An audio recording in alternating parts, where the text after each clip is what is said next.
নমস্কার বন্ধুরা, আবারও একটা নতুন পর্বে আপনাদের সবাইকে স্বাগত। আজ আমি বানাবো ঠাকুর বাড়ির কাতলা ফ্রাই। ঠাকুর বাড়ি বলতে আমাদের কিন্তু রবীন্দ্রনাথ ঠাকুরের কথাই মনে আসে, তাই না?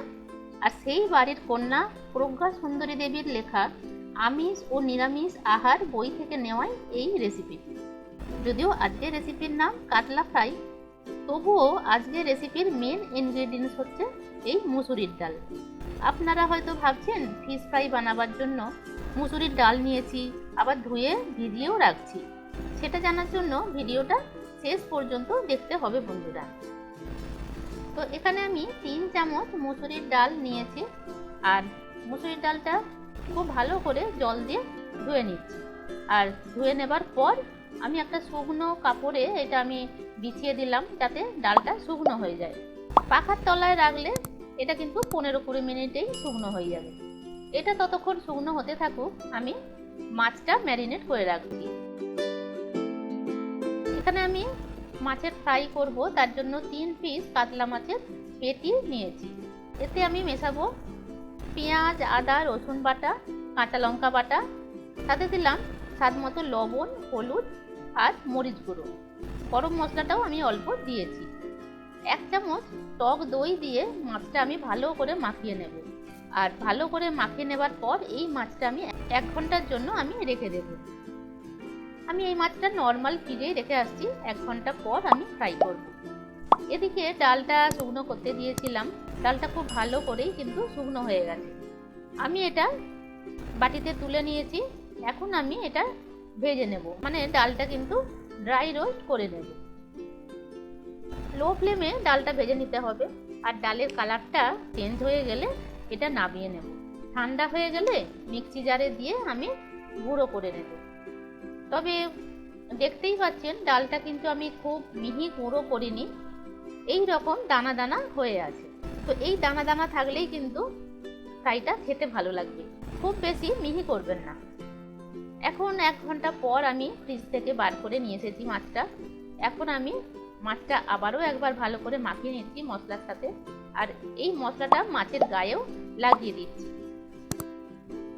তারপর মাছটা আমি এই ডালের গুঁড়োতে দিয়ে দিলাম। ডালের গুঁড়োটা মাছের সব দিকটাই লাগিয়ে নেব, যাতে সব দিকটাই ভালোভাবে মুচমুচে করে ভাজা হয়। এইভাবে সব দিকটাই আমি মাখিয়ে নিলাম। 3 পিস মাছ এইভাবেই আমি ডালের গুঁড়োতে মাখিয়ে নেব। আর যে মশলাটা আছে সেই মশলাটাও কিন্তু একটু একটু করে মাছে দিয়ে দেব।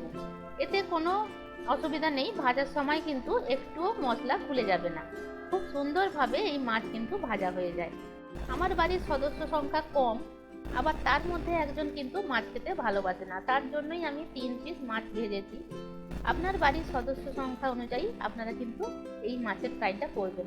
তবে একটা কথা আমি বলে রাখতে পারি, মাছ ভাজাটা কিন্তু একটু বেশি পরিমাণেই করবেন, কারণ যে নর্মাল মাছ ভাজা 1 পিস খায়, এই মাছ ভাজাটা কিন্তু সে 2 পিস খাবে। তার জন্যই বললাম একটু বেশি করে করবেন।